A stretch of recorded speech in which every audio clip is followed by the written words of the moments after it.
What is up, everyone? Is this a happy day? Is it a sad day? It could be for, I don't know, multiple reasons because we're about to embark on a half-year journey before we get to enjoy football again. You know, sometimes towards the end of the season, it's like, wow, it's really starting to wear on me, all these games and stuff. And then it's that classic, oh, it's too hot in here, it's too cold in here. Then when it's gone, and you have the Milwaukee Brewers versus the Pittsburgh Pirates on a random Wednesday, and that's about it. You're going to be praying for the NFL oversaturation. You're going to be praying that a game was, quote unquote, rigged. But here we are before the final game of the season. We have another Super Bowl, same Super Bowl from 2 years ago. I mentioned a couple weeks back, there was like this meme going around of the journey everybody wanted to take, the fork of the road that was a palace. Everything was nice. It was like a yellow brick road that went to the Bills and Commanders.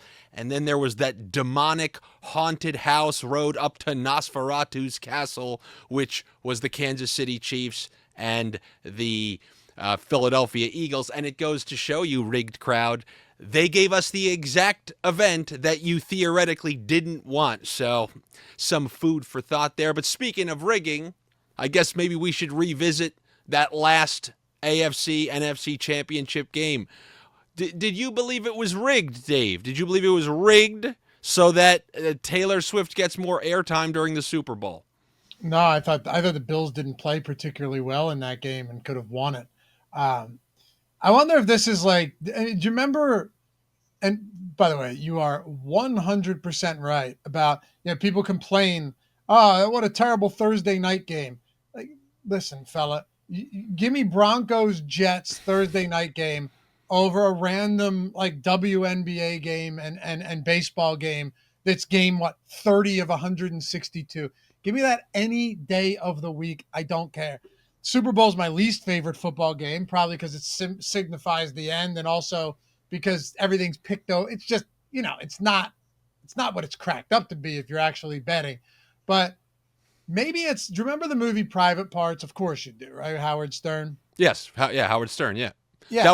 That was do you want to know why I watched this multiple times? Because this was in the golden age of having illegal cable boxes. The black box, yeah. Yeah. So Private Parts was on.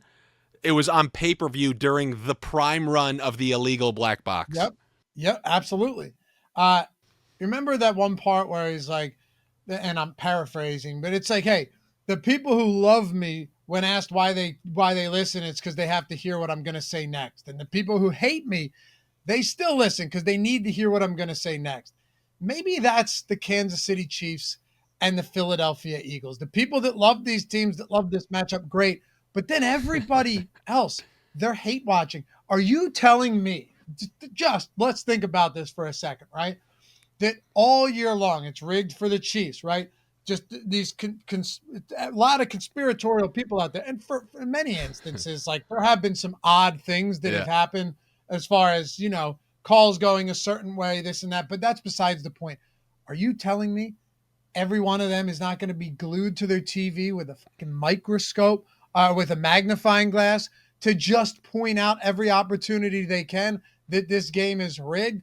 The hate watching for Super Bowl 59 will be at an all-time high. Well, maybe Patriots hate watching was up there too, but nobody wasn't tuning into the game because it was a team that they hated. They're going to hate watch the matchup, and they're going to hope that they can figure out ways to find that it's rigged. And if not, hope that the Chiefs lose. Yeah, I think people don't understand what they actually want, This is one of the many cases where guys turn into girls, where they say, I don't want this, but then they end up wanting this. I just want a nice guy, and then they turn down every single nice guy that's been presented at their front door. That's what guys are when it comes to the NFL. I don't want to see the Chiefs. I don't want to see the Chiefs, but we're going to have the highest rated Super Bowl than, some of the other previous ones. I do think in that last game, I said this when the Chiefs played the Bengals. Josh Allen came onto the field with the ball in his hands with a few minutes left where he could have milked the clock, won the game, left the Chiefs no time, and just done it.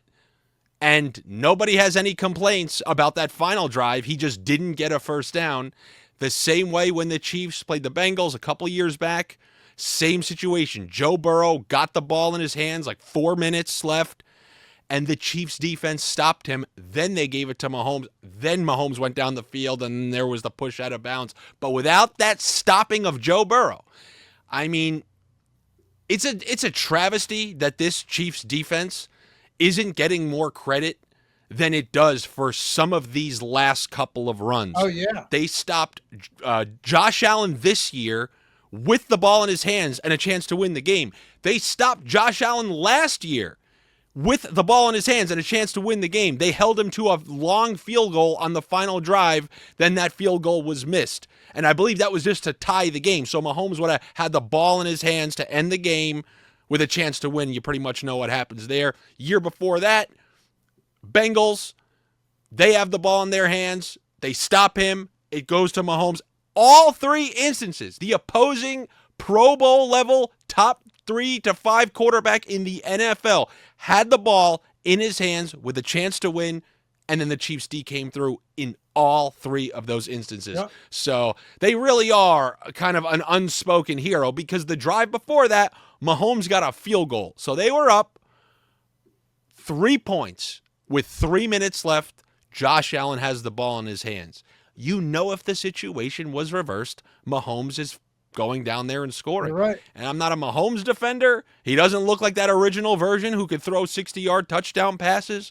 But he's still winning. You winning. Point to the points that were scored this past week? Yeah. But it looks way more methodical, Tom Brady-esque, like, you know, just get a first down, take the check down out of the backfield. And, he's able to put up points. But when push comes to shove, you know it's nearly impossible to stop him on that final drive. And that final drive is only made available by the defense that has come through for him on multiple occasions. That defense didn't come through for him as much in the earlier years, and that's why you have that one random loss against Brady, the Super Bowl beating, and then the Burrow loss as well, even though the defense was actually pretty good then. But they had a chance, so there's no that first down before. None of that means anything when your guy had a chance to win the game and eliminate the Chiefs, and he didn't. So I started to actually think, Tom Brady, when he was around, he beat Mahomes twice in the playoffs. He's 2-0 versus Patrick Mahomes in the playoffs. Am I just going to revisit this point of what I'm saying, where fans mistakenly think these quarterbacks are as good as the previous generations? I'm pretty damn sure that if Breeze, Manning, Rodgers, Roethlisberger, all these guys were in the league, Mahomes is taking more losses the same way he lost to the one guy who kept playing in that generation, played Brady twice, lost to Brady twice. These other quarterbacks just don't have that in them, that late game, what is necessary to win Super Bowls. So many of them. And I know we're comparing this to this is the Jordan of his era. No, this is like the Jordan of his era if there was no Barkley and no Malone and we're gassing up the other quarterbacks to that level. How many 5,000-yard passers were there this year? Were there a whole plethora of them? Because Matt Stafford on the Lions threw for that in like a 6-win season, and now we've just seen that go away, and there are no Bradys left. There are no Bradys, Breeze, Mannings, Roethlisbergers. Andy, come on. I know. But the thing is, you've been lulled into a false sense of believing that Josh Allen and Lamar Jackson are as good as them. But what I'm saying is, Tom Brady was the same guy that nobody could get through either. I mean, Peyton Manning in his career with the Colts, how many Super Bowls? 1. How many Super Bowls in his career did Drew Brees win? 1. How many Super Bowls did Aaron Rodgers win? 1. I don't understand. We're saying that these guys can win, but it's very possible that by the end of their careers, Lamar has 1, Josh Allen has 1, and then how do we differentiate them at all from Drew Brees? And yeah, sure, Roethlisberger got 2.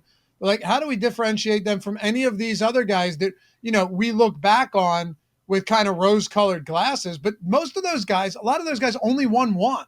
It's a really difficult game to win. And Tom Brady's got, two Yes. hands full of rings. My counter argument would be because there were so many of those who were able to win, not just, it wasn't just Mahomes canceling people out.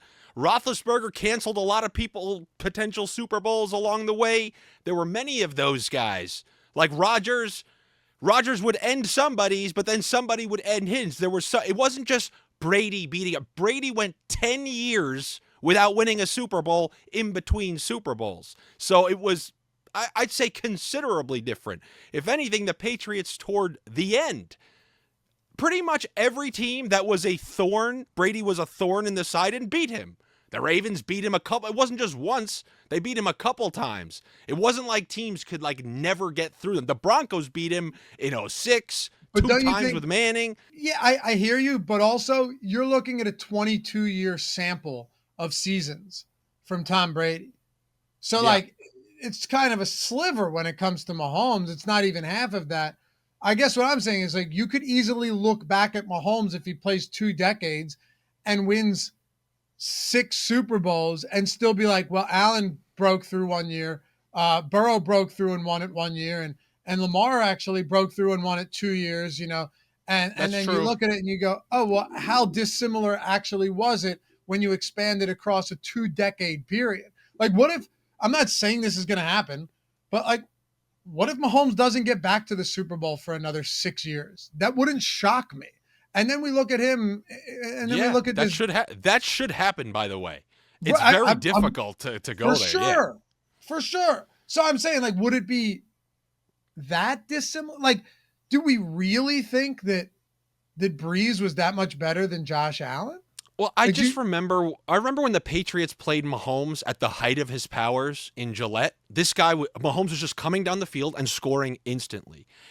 And in the fourth quarter, they methodically, intentionally, with 9 minutes left on the clock, ran a playbook, a series of plays, to use all 9 minutes of the clock, and they won with 5 seconds left. They won with 10 seconds left, knowing that this guy is legitimately a quick scoring is not enough. It has to be done in a calculated fashion so this guy cannot win the game. I just don't see anybody doing stuff like that that's necessary to beat a high-quality quarterback. And it just kind of goes to my overall theory about the quarterback play just kind of starting to sink away. And I don't know. I guess time will tell. You can be right. But it's not like Mahomes is reinventing the wheel with some of these playoff performances. They're looking more and more regular as each year kind of goes on. But anyway, let's talk a little bit about a thing we like to call the Super Bowl, if you've heard of such a thing. It's probably, for a Dave and a Dan, it's the most Dan thing you can talk about. That random girl you went to high school with is going to be watching this game. Yes, for the halftime show. I don't know who the hell's doing it. I don't care. But there ain't a single bet out there that hasn't been not just combed over. I'm talking about full magnifying glass. You're not finding an edge anywhere other than maybe some preposterous Super Bowl props, which we will look at a little bit later before we close out the show. I do want to say, unfortunately, whether you call it a Dave or Dan, it doesn't really matter. There's something I've been saying to you as the playoffs have been going on, and you just kind of say, just don't tell me that. Just don't tell me that. And I said, I just hate to break this to you, Dave, but the stories, it's already written. The ink just isn't dry yet of Mahomes beats the Niners twice in the Super Bowl. Eagles. Oh, gotcha. Yeah. Yeah. I said it to you, and you were just like, no, because this was when the playoffs started. You were just like, no, don't even put that out there, and it's just unfolding the exact way. I know. So I'm hoping the narrative is that Roger Goodell gets to say, "Hey, I told you it wasn't rigged, assholes." That's my hope, right? My hope for rigging in defense of not being rigged. So. You're hoping for a semi-rig in order to hit the rig. Yes, yeah. Yes. To reverse rig the rig is what I'm hoping for. I mean, yeah, we're digging deep for this one, but I was thinking man, maybe like it was rigged, and Roger Goodell goes, all right, pump the brakes, boys. Time for them to lose one. No, I'm joking, obviously, but yeah, it would be and then it would also be the first three-peat ever, right? So like it, it feels that way, but and this isn't just the homerdom and me saying this because generally I'm pretty pessimistic, but I will say this Eagles team is exponentially better than they were 2 years ago when they faced the Chiefs. Uh, Mahomes is 8-0 against Fangio defenses. That's not good. I don't think he's ever lost. that's not good. No, it's not great. I don't think he's ever lost like a dome game, like a true dome game. So, a lot works in his favor. But at the same time, this is like at the very least, this is the best Eagles team. I really believe this. I think this is probably the best Eagles team in my lifetime. And that, even some of those Donovan McNabb teams were fantastic. But like when you look at the talent on the field, I'll say it's the most talented Eagles team I think I've seen in my lifetime. Far more than the year they won the Super Bowl. Like, The reason I want to say the Eagles team from 2 years ago would have beaten this Eagles team, is because Jalen Hurts' ceiling seemed like the moon that year. He could throw for 300 yards and 4 touchdowns.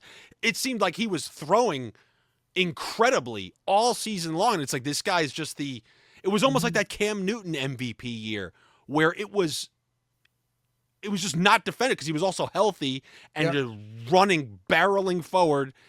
And it just seemed like it was an unstoppable force where maybe they were a little more susceptible on the back end. It seems this time around like my big concern, obviously this is probably most people's, if they get down by 10 points, which like isn't like a crazy, margin to get down by, and they're just that much more prone. It's human nature to pass more than stick with the run. So I would hope that I think the early part of this game is really Big really time. important for the Eagles, I couldn't disagree. Or I couldn't agree more. But also, the fun wrinkle in this game is can Jalen Hurts do that? Like we saw him do it against Pittsburgh towards the end of the year, where there was all this criticism about him not throwing the ball well and not being able to pass, and then he goes out there against, like say what you want about the Steelers. The offense let them down, right? For sure. And Russell Wilson turned back into a pumpkin in short order. But, he went out there with 25 for 32, 290, 2 touchdowns, just no problem whatsoever. Hyper efficient game. We've seen him do that stuff when he needs to. Even last game against Washington, 20 for 28, 246 and a touchdown. But mind you, he rushed for what? 3 touchdowns in that game. Barkley rushed for 3. The offense was firing on all cylinders, and he did what he needed to do. So I think there's an element of like, is he passing as well as he did in that season? No. But have they asked him to do anything remotely close to what he did and had to do in that season? I would say no, not at all. Like not even remotely close. So that's the interesting part about this game to me. If tasked with throwing the football more in the event that they get into a negative game script, can we see, that former version of Jalen Hurts? I think we can, but I'm not going to say for sure. We don't know. I will say this. Well, you want to know what really works out for the Eagles? I can't remember the last Super Bowl the Chiefs started out fast in. I mean, I know they were down against the Eagles because if it wasn't for that Hurts fumble, I think the Eagles were about to be up by a couple scores. We obviously know both Niners Super Bowls, they were held to like 10 points or fewer till almost like the fourth quarter or something. I can't remember the last time they started fast in the Super Bowl. That definitely lends itself to the Eagles' chances for winning. So that's definitely something to pay attention to. Well, you have Chiefs futures in this game. Yeah, I have thousands riding on the Chiefs. What I thought the best way, my whole thing, I've been telling you, what's the best way to hedge those Chiefs tickets along the way that's like relatively high price payouts? The best I came up with for this particular game was either Eagles to win by 1-6, because when the hell does this Mahomes team lose by more than one score? That's like +3 something. I guess the Tampa game. Yes, yeah, just that 10, but especially this Chiefs team, which they Yeah, win all right. these one score games, but even if they lose, Yeah. you'd imagine it's under one score. But then the natural hedges, why would I bet the Eagles when I can bet Jalen Hurts MVP for like plus 380? And then your natural next comment's going to be, well, what about if Barkley wins the MVP? Well, what's it going to take for Barkley to get the MVP? Over 100 yards and a touchdown, a big effort. So at that point, I would just bet that huge game for Barkley. So those would be my natural Chiefs hedges. So what you're saying is, instead of betting Barkley MVP, you would much rather just bet alt Yes, numbers on because him. his MVP price is like plus 230, or what was it, plus 240? Right. When's the last time you've seen a running back with the second shortest odds to win MVP? I went back and looked at this, and I know for a fact, like the last time, the last time a running back won MVP was Terrell Davis in '98, which is crazy because that's also, if you look at the record holder for most rushing yards in a regular season plus a postseason, right? It's Terrell Davis from that year. So that's the thing. Like when you talk about MVP, it is a subjective award. Yes, statistically, you still have to play well, but people vote on it, right? It's not just like it's a subjective award. So if Saquon Barkley were to have a 2,000 yard, some would say MVP worthy season, and then go on to break the record for most rushing yards in the regular plus postseason to break Terrell Davis's record there, then you start looking at it and go, well, the narrative plays well here, for sure. I mean, these guys just don't win. Damian Williams should have won it against the Niners the first time the Chiefs played them, right? He should have, Yep. but it went to Mahomes Yep. because you're just not giving. Uh, Aaron Donald should have won it. I thought the year Cooper Kupp won it. It's usually quarterback or wide receiver, once in a blue moon running back or defensive player.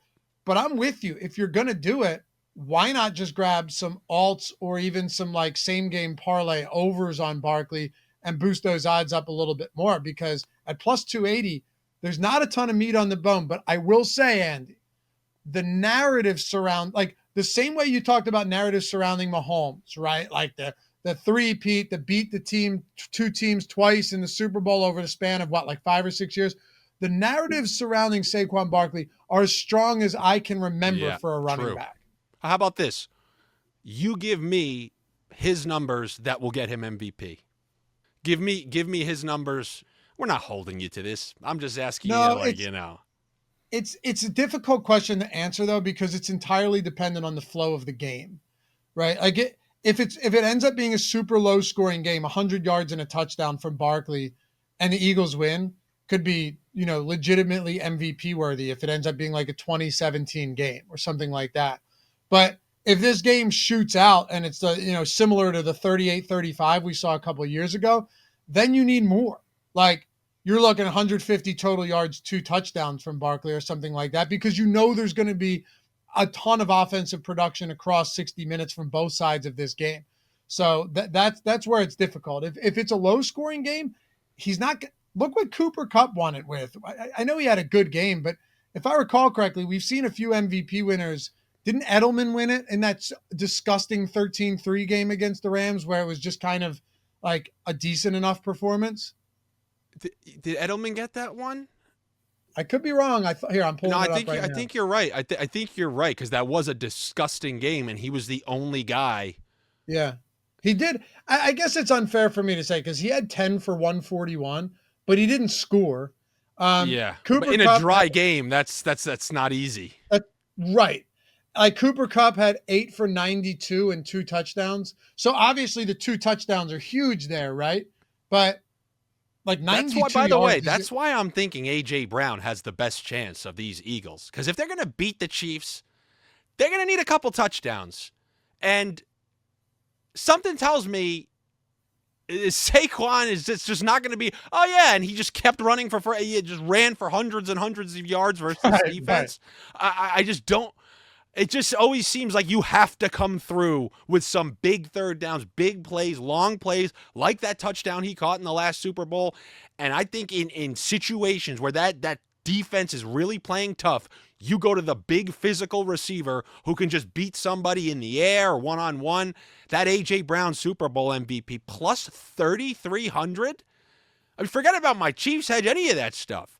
I think if the Eagles are going to win, he needs one of those big boy performances, one where he clowns somebody in the end zone, goes up over, kind of like that Alshon Jeffrey catch, which I'm sure you remember from Nick Foles in the end zone. He had one of those in the last Super Bowl versus these two teams. He's the guy who has to come through.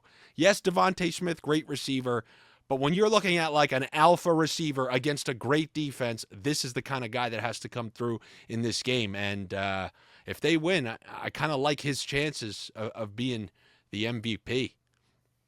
Those are some long odds, huh? I mean, that's crazy. Like you just said, you just named 2 wide receivers in pretty recent years. You just went back, what, 6 years? That's 2 out of 6? That's not that long ago. Yeah, that's 6. That's 6 years. That's it. Yeah, 2 out of 6. Mm-hmm. And Edelman didn't even score. Yeah, seriously. By the way, I love AJ Brown's. Go ahead. I want to throw this. You'll appreciate this. If you go on ESPN, if you Google like Super Bowl MVP history, like ESPN has a list of all of them, right? And it's like Peyton Manning 247 a touchdown, Kurt Warner 414 yards, 2 passing. So it shows you who won that year, and then their stats, and then it just says like for the year that Ray Lewis won it, Super Bowl 35, it just says led a dominant Ravens defense. So it doesn't even have any. There it is, right there. So I went back and looked. That was the 34-7 year. Funny. Yeah, right. You want to talk about narrative actually being more important than the stats? Right. Look at all that. Terrell Davis, 30 for 157, 3 touchdowns, and then led a dominant Ravens defense. That is so funny. This is like when I used to say there was those Jeopardy introductions, like a high school teacher from St. Louis. And then if it just went to my a self-proclaimed cool guy from the tri-state area, like that's what that looks like to me. A self-proclaimed cool guy. That's what led a dominant Ravens defense. Cool guy.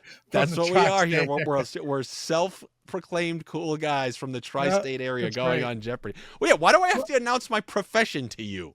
I'm on Jeopardy. If I answer the questions, I don't give a shit if I'm homeless. Yeah, who cares? I don't. Do you remember the quarterbacks from this game? Which game? The Ravens Giants, the one where Ray Lewis led a dominant defense. Kerry Collins, Trent Dilfer, right? Yep, Trent Dilfer, Kerry Collins. I mean, and I'm not a football aficionado. It's obviously I know a lot of Giants fans growing up in New York, and I remember. Jim Fassel was the coach, I think, and then Billick. Does that? Wait, yeah, Brian Billick. Alex, I want you to pull up a 2 people. I think his name's. Wait, I think it's Brian Billick was the. I hope I'm not wrong. Was the Ravens coach of the Super Bowl, and then I want you to bring up Seventh Heaven Dad. In another window, there was a show called Seventh Heaven. When I was young, I kind of thought it was the same guy. I thought the coach of the Ravens was the dad on Seventh Heaven. And when I watched those games, like that was my nickname for him. The reason I can't remember his name is because I always just called him Seventh Heaven. So when you can pull that up. Anyway, Dave, as far as bets for this game, has there been a go-to that you've been kind of throwing out there, something that you like? Yeah, one thing too is if you're betting this, like Andy said, it's going to be picked over.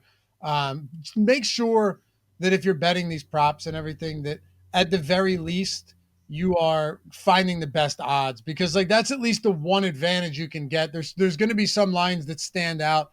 The one I do actually like, and I'm curious to see what you have too as far as props go. First off, let's see what Kenny Gainwell's status is going into this. I assume he plays because it's a concussion, but we've seen some extended absences. And if he doesn't play, like how comfortable are you giving Will Shipley work in a spot like that? Sure, he was great in garbage time, but I like the receiving yard prop on Saquon Barkley.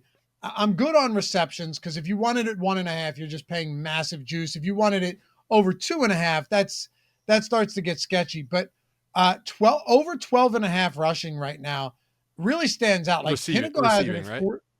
Sorry, receiving yards. Rushing would be nice. Uh, Penny has it at 13.5. There's 14.5s out there. I like this here. And Spagnuolo is going to bring some interesting ways to try and throw Jalen Hurts off. They have good corners.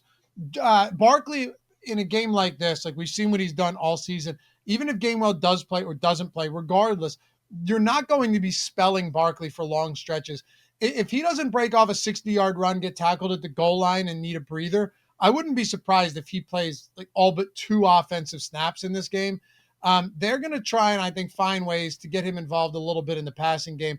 You're getting a lower number at 12.5. I definitely like that right now, over 12.5 on Saquon Barkley, because why would you get to the Super Bowl, have 2 weeks of rest? He got to rest in the fourth quarter of last game and not just feed him the ball, or at the very least, keep him on the field for every possible play that you can.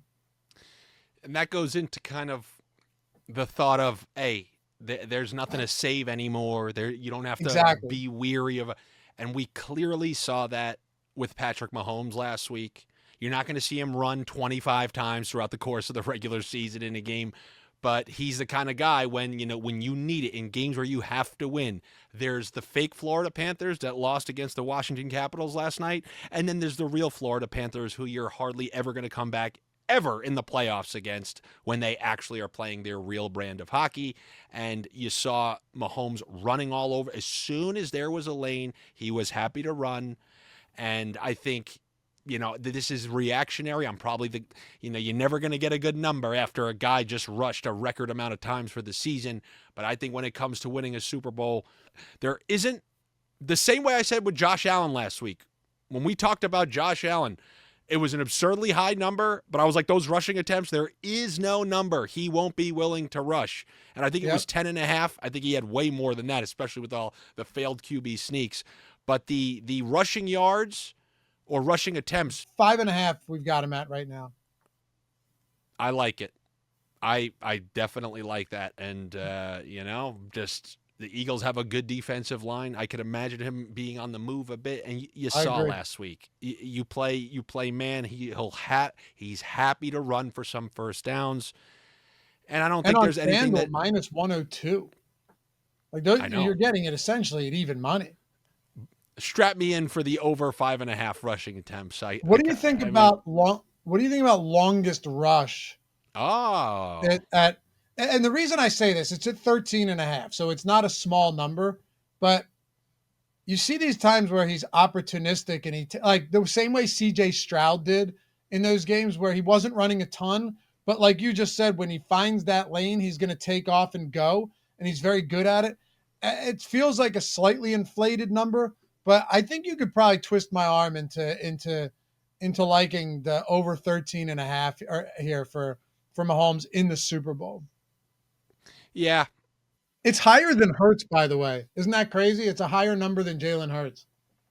I don't mind this one right here, 11.5 longest rush. I could see him taking a one read option. I mean, he's not saving himself for any future weeks, although he was dealing with an ankle thing a couple weeks back. But that's a good point, though, and that's kind of what you and I have been saying the past 10 minutes, right? Is just with a lot of these spots, are there any real instances where these players are going to be constrained when they may have been throughout the season? And that is very interesting. Again, you do not typically see a big discrepancy in like longest reception or longest pass or longest rush.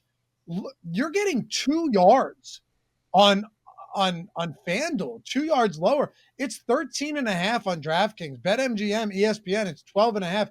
It's 11.5, and you're only paying 4 extra cents, minus 114. So again, if you're shopping around, that's a hell of a way to do it right there. I mean, imagine taking that on DraftKings when you could grab it at FanDuel at 11.5. Those 2 yards for longest rush for a quarterback are significant. I got news for you. Most Dans, that's what they do. The thought of having even more than one sports book is baffling to them. But You just got to let them sit in their Magoo car, blow through the stop signs, and lose their money. What are you going to do? What are you I going to think do? you, So, I think you got to give your viewers, especially once we get to the Super Bowl, a little bit more credit, right? I think most of well, them there's a probably, difference between kind of the viewers and just a random and person regular that is is like a jamming Super regular Bowl buttons. person. Yeah. Because, like, when I talk to people I know, I'm like, well, then put it on FanDuel. They go, I don't have FanDuel. So what do you have? Well, Draftkings. So I put it in there. Oh, that's how it works, asshole. That's what most people do. Your average person is, and they almost get. Oh no, here we go. So that's Billick. Show me that seventh heaven, Dad. You need a Yo. side profile. I feel like you need So a I guess with that said, in summation, Dave and a Dan, first year. Let's end with the most Dan thing as far as regular picks. Then we'll take a look at something else. What's your standard Dan as a Philadelphia guy? Mine, I'm not going to, my Ebenezer Scrooge premonition, I'm not going to turn my back on it now. I'm going to go with the Kansas City Chiefs to win the game. I mean, that's. Yeah, all right. You want to turn that into a plus money bet? Chiefs to win with Patrick Mahomes 200 yards passing. So that will be my my bet, my Dan same game parlay that I give to these people. okay. I went Eagles. I when he grabbed it at plus 116, so we got a little value there. Um, the anti Dan is taking Barkley under 112 and a half rushing yards. I mean, I can't imagine people don't just pile into the over on Saquon Barkley. I know you want to get the crazy stuff. Here's a Dan promo that is fun that I want to ask you about before we wrap this up. FanDuel has one where if you bet an anytime touchdown, whoever scores the first touchdown, if that's your guy, gets you split bonus bets on $2.5 million. And then the last touchdown score is another $2.5 million. So you just bet an anytime touchdown score. In the event that he scores the first and the last touchdown, now you're splitting between 5 million, right? Yeah. There's some other stuff in there you guys can look. But I'm thinking if you take Barkley, how many people are taking Barkley to the point where that 2.5 million on a first or last touchdown is going to be irrelevant? I'm honestly considering taking like a Justin Watson or a Grant Calcaterra and playing it like a DK tournament where it's because the minimum bet is 9 cents. You don't need, why wouldn't you just take the most outrageous but still somewhat plausible touchdown and know that a fraction of people are going to be betting that than they would on a Barkley or a Kelsey or Great a Hurts. idea. Great Yep. idea. Yeah, and if you lose, who gives a shit? And yeah, you definitely go with the Chiefs side. They have obscure touchdown scores all the time. When they beat All the the Eagles time. 2 years ago, Sky Moore and Kadarius Toney had one catch each. Both of them had touchdowns. Mecole Hardman last year was a focal point of the offense. Yeah, and he got the last touchdown. Yes, right. To win the game. Go Noah Gray. Or Justin Watson has one catch, right? And also, I already looked. The best odds of any book on Noah Gray and on Justin Watson are already on FanDuel. So I just thought that was a fun little way to play these promos instead of being like, well, let me just go with Barkley where 100,000 other people bet him. So I get, oh, cool, $2. Nice. All right, well, then why don't we look for some other potential values? We're going to do something that, you often hear people joke about. You got to go to those offshore sports books to bet on these ones. You got to go to those novelty sports books. You got to go to the ones that end in AGKYIS. It's like when you're trying to watch one of those pirated movies. You're never watching it on a .com. You're watching it on one of those weird. It's always Iceland. They're just hiding all these movies in Iceland. Now let's see what we got for some novelty props. Will the power go out? Super Bowl MVP mentions first God or Jesus Christ. Who are you going with? So this is if they mention, isn't it if they mention either of them? Yes, yeah. And Mahomes does. So it's basically saying, do you think the Chiefs are going to win? Right. I don't think Hurts would. Or Barkley might. I don't know. That's a good line, Andy. That's a sharp line. What team apparel will Drake wear? I don't know. I'm not up to date on that. I have no clue. I mean, Well, will power go out during the game? Can you at least give us the yes odds? Could you at least let us know what we'd be taking if the power went out? What will right. happen to the price of Bitcoin during the game, up or down? I mean, at that point, Who lists the odds? Who decided that down is plus that's what I'm 105? saying. And you would think that down, even though you're looking at minus 135 and plus 105, so that's rough. But I mean, I would just take the plus money. There's really no telling. There's no telling. You take down at plus money. Why not? This next one, will any player propose on the field after the game? What if you learn that after the game, 2 hours, somebody did? Some backup offensive lineman did. Right. Yeah. And yeah, we're not touching that. Yeah. Booking.com versus GoDaddy. How about this one? You want to know? I wish that they listed it. Will Scientology run a commercial? I never see Scientology commercials floating around on NBC. Every Super Bowl, Scientology runs out a big commercial, and it's always fascinating. Honestly, it'd be minus 1,000 for that. It's got to be It's minus funny. 1,000. You're right, though. You never see them elsewhere. Yeah. Oh, You've never Kendrick been watching Lamar. Sunday Night Football and then David Miscavige pops up. Have you had yourself a rough year? Do you need to kind of turn your things around? Well, stop betting on FanDuel. Come over to And go clear. Scientology. You want to spend your money wisely? Come over to our buildings. We'll show you how to kind of spend it in different areas. We'll get you maximum return on investment. Come over to some of our buildings. So what? You can't leave for 8 years. You'll learn a couple treat things in there. Oh, God, I'm dead. I'm just kidding. If anybody's watching, I know they have Overlord's AI. I'm just joking. I would never speak badly about anything. Don't come after me. Come after somebody else. I'm just kidding. Keep running those commercials. They're like the one company I'm scared of. Really? Oh, they're terrifying. They have dedicated employees, because remember, they pay nobody because they get recognized as a religion, and they have a full-time staff of people scouring every last mentioning of Scientology on every social media platform. Which is crazy. Yeah, Yes. it is. And like if you leave them, they will try and destroy your life. So And then you go, really? Well, that's why. Well, what I meant is There are battles worth fighting, and I don't see any win for me, a non-Scientologist, just picking some unnecessary fight. I got my own fights to deal with. I got my own scams to deal with. Somebody else needs to deal with that one. I hope so badly that that they find Dave and a Dan on YouTube and somehow watch till the final minute of the show to figure I have out good news. Scientologists, you're watching this? You're angry. You're thinking, like, you have that button where you put somebody's name on the list that you're going to ruin. I've done you a favor in the past, a big favor.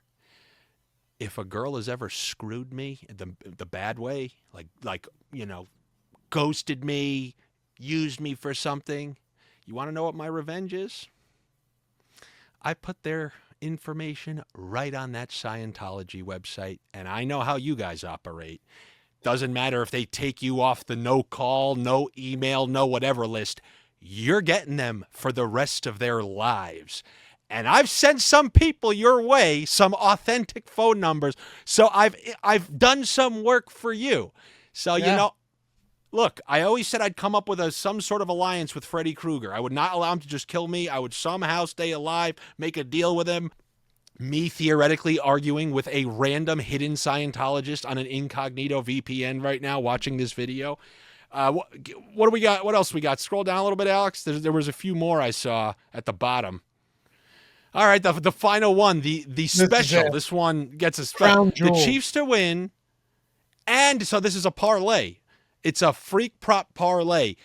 Chiefs to win and Travis Kelce to propose marriage, opposed to something else, to Taylor Swift from the field, and Travis Kelce to announce retirement in post-game interview. Yeah, and you're getting 10-1. Like that's I'll stick with my Bon Jovi bets until I see something like that that tickles my fancy. Preposterous. I wish there were better ones to give you guys, but I think we gave you a good, 20-plus weeks of a Dave and a Dan. I want to thank you guys for enjoying the show. As long as you did, you seem to really enjoy it. Dave, I want to thank you for, I know I just kind of hit you up before the season, said, we had fun last year with a little Francess and friends. Why don't we do a little Dave and a Dan, try something out? You had no clue. You're like, I don't know what the fuck this Dan, I don't know what that is. I know I'm Dave. You opened up saying, who the hell is Dan? I think you know by now, but thank you so much for doing it, man. I had a good time. As you mentioned, it's, I don't want to say doing what we do, but how about this? When you kind of go back and forth with people doing shows like this, it's rare to kind of flow rather easily. And I think it's been a good thing we did here, and maybe we'll continue it going into next season. Hell yeah, man. Really appreciate you reaching out, too, to get this happening, because it's been a lot of fun. Appreciate you guys watching, too, throughout the season. But, yeah, I mean, Andy, you got a good thing going here. So anytime you want to get together, do some stuff, you know where to find me, brother. And like I said, when those props come out, for at the very least, when those props come out for this coming season, it might be time to snipe some early in the summer. We got to find those Pittman under 92.5 catches. We will do that, especially during the middle of the summer with the Marlins on. People are going to be begging for something like that. Football. Yeah, I look forward to that. Thank you again, everybody. If you can do us a favor one last time, let us know what you liked this season. Let us know what you didn't like. Hey, I'll have a whole off season to review. So for this last video, let us know what you enjoyed the most. Any sort of suggestion doesn't mean I'm going to take your suggestion.